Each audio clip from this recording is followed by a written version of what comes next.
Fala pessoal, muito bom dia, muito boa tarde, boa noite. Seu amigo Jair aqui de novo para mandar um vídeo top. Muito tempo que a gente não faz vídeo passo a passo, né? O tempo não estava ajudando, mas eu tenho um projeto especial para fazer agora e eu acho que esse projeto vai ser muito bacana eu fazer um passo a passo dele, que eu tenho certeza que vai ajudar muita gente, vai tirar muitas dúvidas. Então vamos tirar nosso dia de descanso. Hoje é sabadão, eu vou trabalhar hoje e tentar fazendo um vídeo conseguir terminar ele até amanhã. A dificuldade que a gente tem de fazer vídeo muitas vezes é o tempo a mais que a gente gasta para realizar um projeto. Fazer um passo a passo num projeto simples como eu vou fazer, simples assim, em dimensão, demanda muito tempo. Posicionamento de câmera, organizar aqui, ver se tá vendo, explicar o que está acontecendo, né? Lembrar assim que quando a gente faz vídeo passo a passo, eu particularmente, na maioria dos meus vídeos, gosto de explicar, mostrar. Muita gente não gosta muito de saber sobre teoria, né? Então não deveria estar vendo um vídeo passo a passo. A intenção nossa é mostrar um vídeo e mostrar detalhes. E detalhes nem sempre é o que você vê. Você tem que ouvir também, né? Beleza? Então seja sabendo que esse vídeo vai ser top. Você finca o dedo nesse like aí já logo de cara. Se inscreve nesse canal que tem muita dica bacana. Compartilha. Esse vídeo, se não tiver estrupiado o like, eu não vou fazer passo a passo mais. Se não tiver compartilhando, eu não vou ficar fazendo passo a passo, porque é top, eu tô fazendo para vocês. Então vamos me ajudar também, né? Beleza? Então eu vou começar a explicar um pouquinho do projeto, o porquê das dimensões, o porquê dos detalhes do projeto, algumas dicas bem bacanas, e no decorrer do tempo a gente vai postando. Não sei se ele termina hoje, acredito que não. Amanhã a gente termina, talvez eu vou ficar uns 2 dias sem subir vídeo pro canal, por causa desse projeto, que eu vou ter de renderizar ele. E taca-lhe pau, vamos pro projeto. Primeira coisa que eu quero mostrar é o projeto. Pessoal, quando você inicia um projeto, né, o pessoal às vezes pergunta, qual que é a medida padrão disso, medida padrão daquilo. Quando a gente trabalha com linha de produção e trabalha prestando serviço, nem sempre você vai ter a condição de dar sugestão, de escolher medidas. Esse aqui é nosso projeto. A gente vai fazer essa cozinha, vai fazer esse balcão, só que o piso desse balcão aqui é outro, vai revestir essa churrasqueira, né? Então, esse programinha que eu uso aqui, ó, se chama Google SketchUp, né? No celular, ele tem um aplicativo somente para leituras, mas ajuda muito, ó. Você consegue ver medidas, consegue estar conferindo detalhes do projeto. Isso ajuda pra caramba. Então, você que está entrando seriamente nesse serviço, baixa o Google SketchUp no seu computador, né? Estuda ele, aprende a trabalhar com ele, baixa no seu celular, beleza? Onde você vai baixar? Faz uma pesquisa no Google, né? Faz uma pesquisa que você acha. Vamos falar um pouco do projeto. Nesse momento eu estou iniciando essa parte aqui da pia, esse balcão e essa bancada aqui do lado, beleza? Então vou fazer passo a passo desse projeto para vocês verem. Olha só, hein? Essa parte que o celular está em cima aqui já é a parte da pia. Eu já cortei na peça. Vou falar primeiro sobre essa peça. O piso que a gente está trabalhando é esse aqui, ó. 1,80 por 90. Esse aqui é o Scala da linha Mozart. Não precisa me perguntar onde que eu compro, que na sua cidade não tem. Faz uma pesquisa, pessoal. Digita no Google aí, ó, o nome da sua cidade. Encontrar revendedor da linha Mozart, indústria Mozart, telefone. Aí você entra em contato com o pessoal da Mozart e eles vão arrumar um representante para te vender esse piso. 1,80 por 90. Esse é o Scala. É uma peça lâmina. Ele mede 7 milímetros, né? Você vê, é um piso fino. Vai ser feito com instalação em dobra. Eu vou mostrar a instalação desse projeto. Vou mostrar como que eu faço. Aí cabe a vocês avaliar se vai ficar bom ou não. Essa aqui já é a marcação da abertura da minha bacia. Vai ser usada uma cuba de inox de sobrepor. É essa aqui, ó. Sempre quando você vai fazer o projeto, pessoal, você tem que já ter a bacia, ou pelo menos as medidas exatas dela, o projeto dessa bacia, para você conseguir fazer o corte, fazer o estruturamento lá na obra antes de iniciar o seu projeto, saber o tamanho de cooktop, posicionamento. Como eu disse aqui no projeto, já vem tudo marcado para mim, ó. Eu já sei a medida certinha onde que vai estar a bacia, a medida certinha onde está o fogão, qual que é o tipo de fogão. Então tudo você precisa saber. Torneira, qual que é a torneira, posicionamento. Eu vou mostrar a descrição dessa cuba para quem se interessa. É uma cuba da Geoplus. Dá uma pausa aí no vídeo, pega as informações. Essa é a cuba que eu estou usando aqui hoje. uma cuba de inox dupla, né, de sobrepor. Beleza? Ela tem abertura para torneira e abertura para o detergente. Vamos falar um pouco sobre piso, né? Nesse momento eu estou fazendo um estudo de pisos. Um detalhe importante quando você trabalha com um certo tipo de piso e faz muitos projetos como ele, igual esse piso eu uso bastante, né? A gente já fiz muitos projetos com ele. Então sempre vão tendo sobras de piso. Esse aqui são sobras de um projeto que eu fiz uma base para uma santa, toda em triângulo. Então tudo isso aqui você guarda, porque na execução de um projeto novo, tudo isso você pode usar, então vai gerar economia para você. Aqui na minha oficina, na maioria das vezes eu trabalho com o meu piso. Raramente chega piso de cliente aqui para eu trabalhar. Então se eu economizo o piso, é economia para mim. Tudo aquilo ali, ó, são sobras de pisos de serviços que a gente já fez. Então vai sobrando, a gente vai guardando. Isso aqui tudo uma hora vai me servir. Beleza? Essa parte aqui é a área seca, do lado direito. Vai ser 1,80 por 61. Essa pia, ela tem a medida, ela é toda a área molhada, 1,80 por 70. Por que é 70, Jair? Porque o fogão é grande, é um fogão de 70. Então o projeto me pede dimensão de 70. Toda ela trabalhada com saia de 10, retorno de 6. Vou explicar sobre o retorno, já mostrei em vários vídeos. Você vai entender a função do retorno em bancada.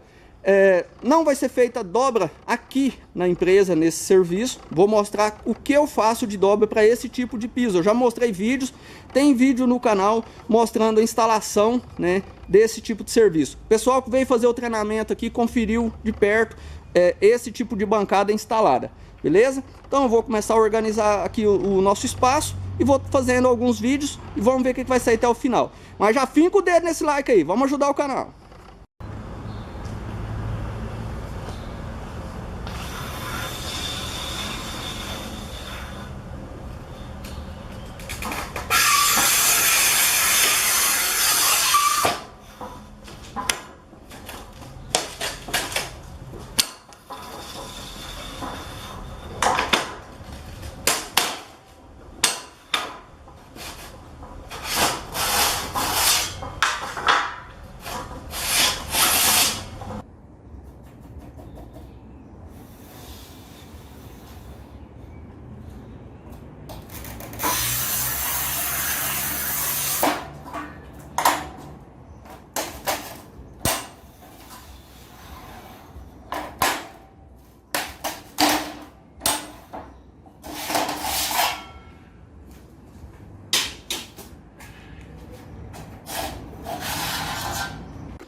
Então, beleza, pessoal? Vou fazer o adiantamento do estrutural desse serviço que a gente iniciou, né?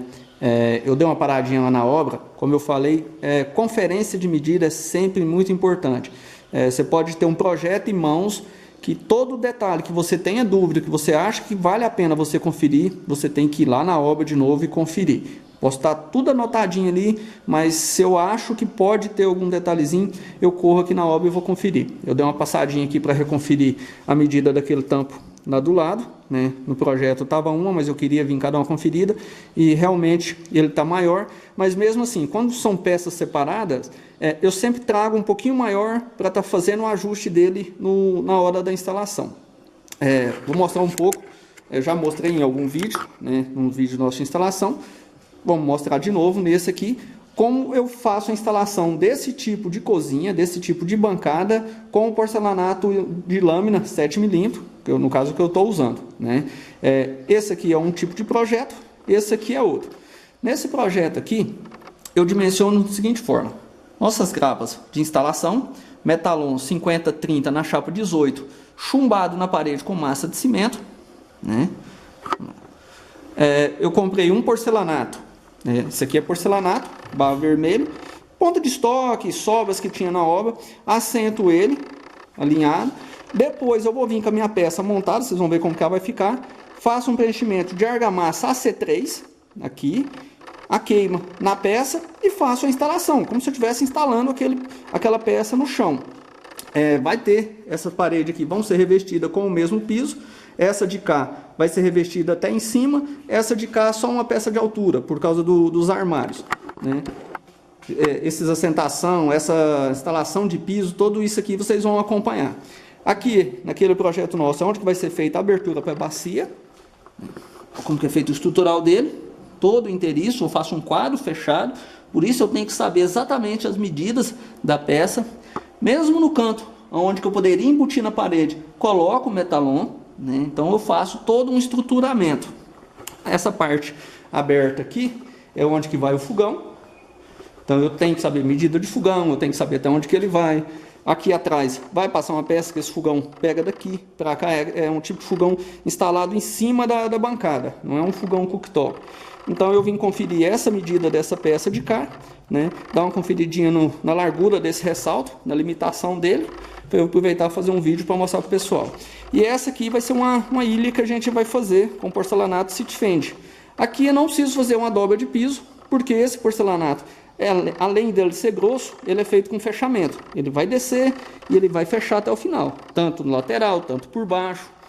Aqui vai armário, mesmo assim eu vou fazer todo o fechamento por baixo, de cá, lateral, então vai ter todo o fechamento. Todas essas etapas aqui eu vou mostrar vídeo, então vai ter muito vídeo de serviço. Detalhe, quando eu falo que tem que seguir projeto, às vezes alguém posta lá assim um comentário, ah, podia ter feito assim, podia ter feito assado. Pessoal, eu sigo o projeto, né? Eu tenho que respeitar um projeto do arquiteto. Essa ilha tem que estar totalmente alinhada com o final dessa bancada. Então eu tenho que conferir a medida dessa bancada de lá para cá. Usei uma caixinha ali, deixei a régua ali, ó. Tem que dar 2,5 de lá para cá, porque aquela bancada é com 70, essa aqui com 1,80. Então, já tem que deixar lá, respeitando os 2,5. O metalon recuado para receber o piso que está descendo. Então, todo esse tipo de detalhe você tem que estar analisando, tem que estar estudando.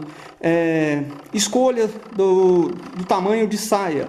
A saia desse piso, dessa bancada aqui é de 10. Por quê?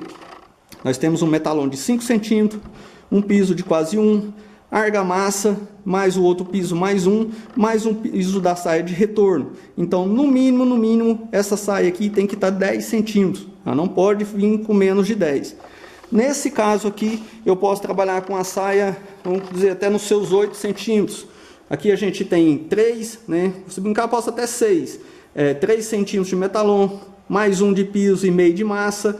Então, mais um de piso e meio de massa. A gente vai ter mais 3, 6. Então, de 6 a 7. Trabalha com 7, então, para você ter uma folga de acabamento de massa. Você precisar fazer um ajuste, né? Então, isso é decidido na hora de você analisar o projeto. Essa churrasqueira, a gente vai fazer o revestimento também. O revestimento dessa churrasqueira é com o mesmo piso. E vai ter um nicho da boca da churrasqueira com o piso da bancada. Vai ser todo feito em meia esquadria, de cima até embaixo, rematando com esse revestimento que já foi deixado já na altura para receber o piso e rematar certinho com ele aqui, beleza? Então vamos voltar para a oficina, iniciar nossos cortes. Só queria vir cá conferir aquelas medidas e aproveitar para mostrar de antemão como que vai ser montado, para depois, quando estiver montando, vocês lembrar, né, desse vídeo. Eu quero mostrar aqui também, nesse projeto, a gente vai instalar uma cuba em amadeirado aqui nesse lavabo, né? Mesmo embutindo o piso na parede, ele estando apoiado, eu coloco sim um agrapo mais perto possível. Gosto de colocar minhas grapas de instalação perto das aberturas, que são os cortes, aonde vão ter suas emendas. Essa bancada já estava pronta, ela comprou uma bancada do meu expositor e eu vou ter de fazer um alongamento. Então minha bancada vem até aqui e daqui para cá é a sua extensão. Então aqui essa bancada já está recebendo a sua emenda em cima do metalon, beleza? Também acredito que eu vou fazer um vídeo mostrando essa bancada. Bom, pessoal, voltando aqui para a oficina, né, eu tive lá na obra para conferir as medidas dessa peça aqui. Como eu montei o estrutural, eu sabia mais ou menos a medida que estava lá. Aí, pelo projeto ali, eu vou mostrar para vocês a divergência, estava dando uma certa divergência de informação. Nessa parte aqui, ó, aquela peça lá, onde que tá meu dedo aqui que eu não tô achando, tem que passar o dedo na frente, aqui. Aquela peça lá é essa aqui, ó, que tá marcando ela com 50 centímetros. Essa de 90 é a churrasqueira, né? Então temos aqui nossa pia, o fogão, aquela bancada e a churrasqueira. No projeto tá marcando 50 centímetros, mas lá, eu fui lá aquela hora medindo real, lá tá algo em torno de 60 e alguma coisa, quase 70. Então que acontece sobre esse erro? Por que teve essa divergência? Porque foram passadas algumas informações para o arquiteta, né? Tipo a base da churrasqueira, foi usada outra churrasqueira que não era que estava no projeto e o fogão também da medida diferente. Aí muitos vão perguntar, Jair, mas você tem que seguir o projeto, né? E isso é culpa do arquiteto. Então você vai fazer somente o que está no projeto. Não, na verdade, se você é um bom profissional, se você trabalha com consciência, você não vai só seguir um projeto sabendo que tem uma divergência de informação, né? Ou você vai entrar em contato com o arquiteto, ou você vai lá você mesmo, né? Vai dar essa conferida dessa medida e vai reajustar. Porque você fazendo isso, como se diz, não é sua responsabilidade. Aí você vai jogar a culpa para um, a culpa para outro. O importante é você tirar a dor de cabeça para o cliente. Se eu deixar do jeito que está aqui, eu tenho certeza que chegar na hora de montar, vai dar errado lá. Vai ser ruim para mim, que eu vou atrasar o serviço. Vai ser ruim para o arquiteto. O arquiteto vai ficar chateado, né? Você pode futuramente até não me indicar para serviço, porque em pequenos detalhes como esse, como eu tenho noção, eu estou montando, eu estou em loco na obra, eu posso estar ajustando, eu não ajustei, né? Por ignorância, talvez, da pessoa. Então, o correto é, vá conferir, entre em contato com o arquiteto se você não tiver como ir na obra. Como eu tinha acesso à obra, eu fui lá agora cedo, conferi de novo. Ontem eu fui, tirei as medidas, hoje eu fui de novo fazer essa conferência. Então, o correto é você sempre conferir todas as medidas para ver se está correto, reajustar. Podendo, se você acha que não pode, entre em contato com o profissional, que é o arquiteto responsável, e troca uma ideia com ele ou o dono da obra, beleza? Todas as peças já foram cortadas, né? Todo esse aqui é aquele nosso projeto. Eu vou fazer o vídeo somente em cima desse projeto aqui, né? Vou fazer o passo a passo dele e depois, posteriormente, eu vou fazer um vídeo, né? Numa outra oportunidade, lá na instalação. Vamos fazer então um passo a passo da montagem da pia da cozinha, né? Beleza? Então vamos pro vídeo.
Não, beleza, pessoal. Então nós já vimos a parte agora dos cortes, né? Visitamos obra, fomos tirar conferência de medida, fizemos o início das meia esquadrias, né? Agora eu vou partir para afinar essas meia esquadrias, colar e começar a montar a parte da pia. Eu separei aqui agora para vocês terem uma ideia quais são as partes de cada detalhe dessa pia. A peça maior, né, a bancada que seja dela aqui, é a parte mais simples que a gente vai mexer, porque a gente não faz meia esquadria nela e nada. A única coisa que a gente faz é a abertura para a colagem da bacia de sobrepor, né? Essa abertura eu só vou fazer no final, vou colar tudo primeiro, eu prefiro assim, mas antes de montar eu vou tentar levar ela montada para você estar vendo essa abertura, tá vendo como que é feita a colocação de uma bacia de sobrepor. Vou mostrar alguns detalhes de uma bacia mais simples e uma bacia dessas mais modernas. Separação dessas peças. Essa aqui, ó, é a nossa lateral esquerda dessa bancada. Essas peças estão em ordem. Esse aqui é o nosso ressalto, que é a lateral do corte da nossa bancada, né? Do nosso ressalto. Onde que o pessoal fala, aquela parte clara, mais escura do piso. Vamos pôr, tipo aqui, ó. Essa lateral do piso, como que você faz? O que eu faço? Eu faço uma dobra. No caso desse projeto vai ser uma dobra de 2 centímetros. O seu ressalto, que fica entre 4 a 5, no caso que eu optei por 4 centímetros. A sua saia e o seu retorno. Então ele vem nessa ordem. Essas 4 peças eu vou colar, vou montar elas, para depois eu estar colando ela na lateral da bancada. E assim, a nossa parte maior também, que é o nosso ressalto, né? A separação de área seca e área molhada. A nossa saia, a saia nesse projeto, ela não vai até ali na frente. Por quê? Porque ela vai até no segmento da área seca. A área seca de lá vem rente com ela, então ela não precisa entrar. E o nosso retorno. Retorno sempre eu corto um pouquinho a mais, porque como eu vou fazer, em certos casos, como aqui nessa ponta dela, eu vou fazer um corte em diagonal, esse corte às vezes pode trincar o canto. E quando ele trinca o canto, então eu vou ter lá tipo 5 centímetros para ajuste. Quer falar um detalhe simples aqui? Talvez a pessoa vai achar que não precisa falar sobre isso, mas quem está começando precisa se ater a esse tipo de informação. O uso da serra mármore, né? Tô falando isso por experiência, porque eu tenho meus funcionários em empresa e nem todo mundo, até azulejistas que estão começando, não tem essa noção. A gente trabalha muito com essa ferramenta, uma ferramenta de corte elétrica, e às vezes, cara, eu já vi demais isso. A pessoa pegar a peça, terminar de usar a ferramenta e for guardar ela desse jeito, ó. Não guarda ela assim não, porque corre muito risco de você guardar essa peça no prazo de você tirar a mão aqui, ela ainda tá ligada. Então você tá usando a peça aqui com as duas mãos, sempre que você for parar de usar ela, você vai pôr ela ao contrário, ó. O disco sempre virado para o lado contrário de você. Então você nunca vai correr o risco de esbarrar a mão nesse disco aqui. Então, prevenção de acidente, pessoal, é muito importante. É um movimento muito simples. Em vez de você fazer assim, que está cômodo para você, mas você corre o risco de trazer a mão no disco aqui, vai pegar a máquina, não vai usar ela mais, terminou, vai guardar, vira ela ao contrário e põe com o disco virado para lá, nunca para o seu lado, beleza? Vamos iniciar o projeto, desbastar as peças agora, colagem e montagem dela. Beleza, pessoal? Agora a gente vai entrar na parte do desbaste do piso, né? Nessa parte de desbaste eu vou mostrar duas alternativas que vocês têm para fazer, né? Esse tipo de piso em específico aqui, não só ele, mas alguns pisos que você pega, essa massa dele é muito clarinha, parece que ela é um pouco porosa. Eu não sei se é por causa disso. Você fazendo o desbaste somente no rebolo, como é o sistema tradicional que a gente trabalha aqui, ele queima muito. E quando ele queima, ele deixa certas marquinhas. Se você insistir no desbaste, ele estoura, né? Então, o que a gente faz? A gente usa muito o sistema úmido. E eu trabalho aqui na oficina também com sistema pneumático, né? Essa aqui, ó, é uma esmeriladeira a ar, né, pneumática, adaptada com o sistema a úmido. Então ela já trabalha sem vibração, né, com uma vibração muito pouca e já jogando água. Eu tenho um compressor de 20 pés, trifásico, da Chapeline, onde que eu uso esse equipamento a ar aqui da empresa. Mas mesmo assim eu sempre trabalho com os dois sistemas. Então trabalho com o a seco, né, na esmeriladeira, quanto com a pneumático. As vantagens de você trabalhar com a pneumático é uma vantagem para a ferramenta, que não tem desgaste de rolamento, né, então você já economiza um pouco. não faz poeira, baixa vibração, então até parte de ruído é baixo. Então você pode trabalhar mais à vontade, você não tem nem necessidade de estar trabalhando usando um óculos com uma ferramenta dessa, porque ela não vai liberar resíduo. Uma que ela está desbastando e o que ela está liberando ela está jogando fora. Você vai ter que usar um avental, né? Porque ela vai jogar água em você com resíduo. Mas, de preferência, sempre use o seu equipamento. Eu vou fazer partes com essa aqui para fazer a demonstração, né, com a pneumática, e partes com o rebolo, beleza? Vou mostrar só nessa parte, vou adiantar todas as peças, depois a gente volta na colagem. Vamos lá.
Beleza, pessoal, vou mostrar um pouco de detalhes aqui, né, sobre como é o trabalho com a ferramenta úmida. Fica bem lisinho, não tem vibração, então assim, ajuda bem. Tirando que num calor desse é excepcional trabalhar com a ferramenta jogando água, né? Então você consegue ter um desbaste rápido, não é lento o desbaste, né? É uma ferramenta maneira, ela não é pesada.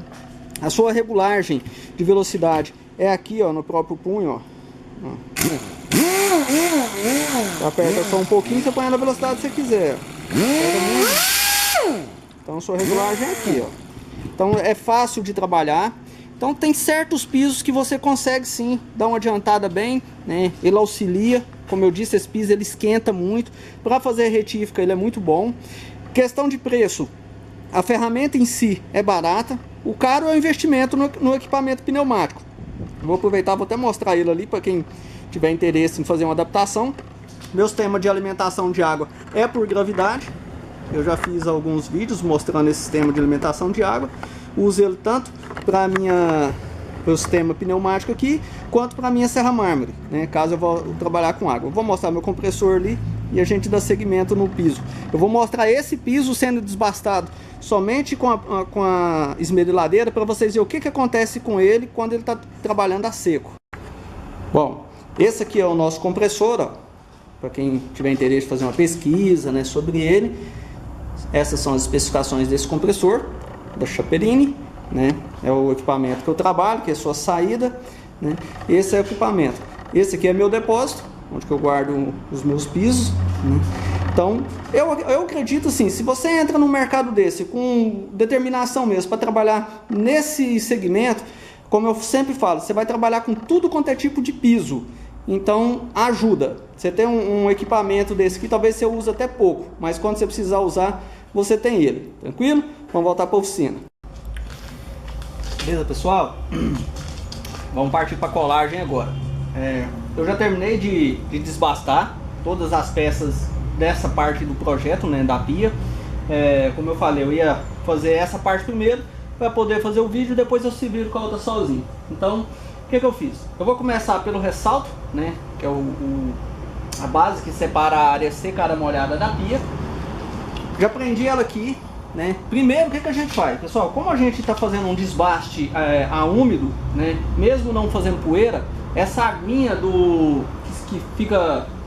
que gera ali todo o desbaste, ela fica impregnada na peça, né? Então, quando você terminar de fazer o desbaste, você vai limpar bem essa peça, né, com um pano qualquer que seja, põe a secar.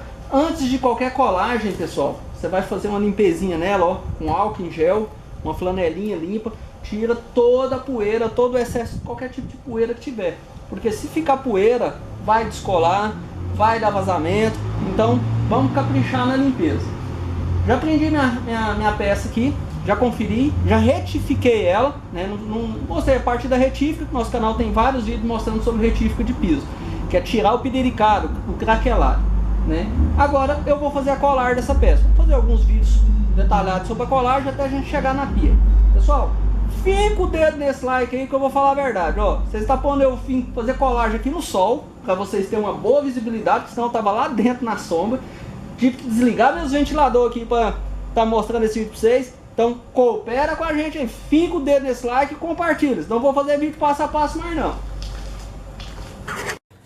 Beleza, vamos lá. Tive que fazer uma alteraçãozinha aqui na câmera porque a outra máquina que eu tô filmando acabou a bateria. Agora vai no celular. Taca ali pau. Bom, ficou mais alto agora. Massa plástica. Ó, tanto que a massa tá mole, pessoal. Isso aqui é por causa do sol, ó. Tá muito quente aqui. Então, vamos passar uma porção aqui que vai dar para passar na peça, né? A gente precisa lambuzar ela demais. Eu acredito que aqui vai. Catalisador. Não precisa contar a gota não, pessoal. Até agora a gente tem que passar bem rápido porque tá quente. Vai secar num tiro. Posiciona a peça.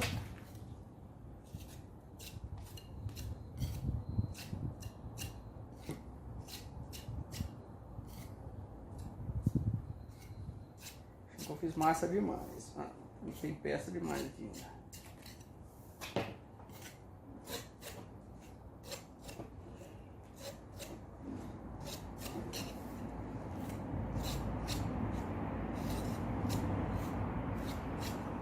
Doido, não acaba mais, velho. Não tinha feito mais, não fiz nada. Parece que não deu. Vou esse excesso aqui pra gente terminar. Beleza? Vou fazer a colar da peça de praxe, né? Sempre começa com ela meio que de frente. Vou pegar primeiro a quina. O dedão, gente, o seu dedão é a base de apoio dela. Verifica se o lado está correto. Aqui já fez cagada. Não vai dar certo ainda. Tomara.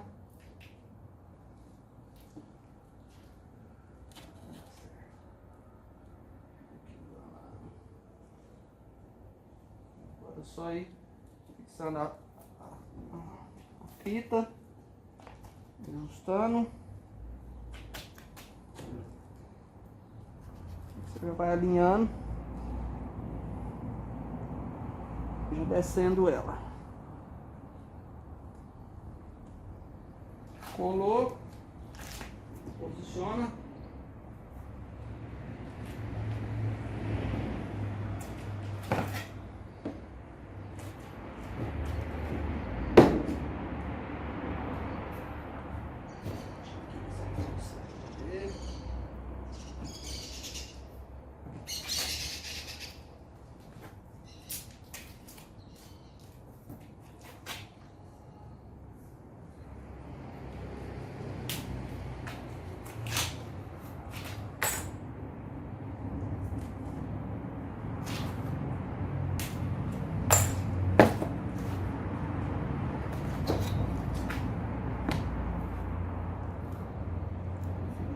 Cá.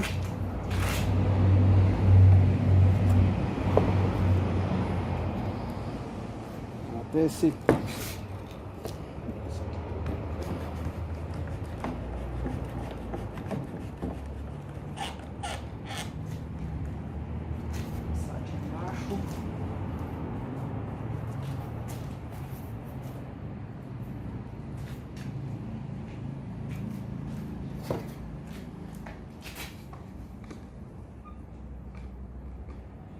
grauzinho de aperto ajuda demais. Você precisa dar uma forçadinha.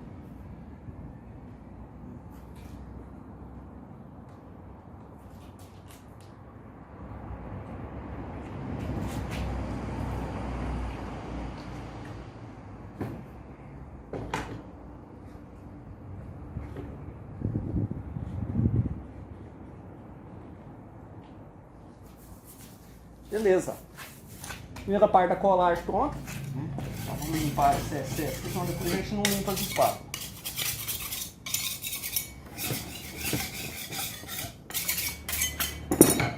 Essa é a parte que fica de cima e essa aqui para dentro da pia. Agora a gente vai colocar de cá a saia e cola o retorno. Somente depois a gente cola em cima da pia, beleza? Vou fazer a colagem desse par aqui agora para a gente adiantar. E eu venho mostrar colar em cima da base da pia. Colagem na lateral na parte da saia já está feita, né? Como ela tem a virada, né, do ressalto, então eu já faço a meia esquadria. Já deixei a meia esquadria pronta aqui. Vou colar acabadinha, né? Secou aqui agora, eu vou colar a saia de retorno. Aí essa peça está pronta para fazer a colagem. Praticamente pronta não, ainda colo uma tala por baixo, né, para dar a parte de altura, para ajudar na facilitação do esquadrejamento dessa peça.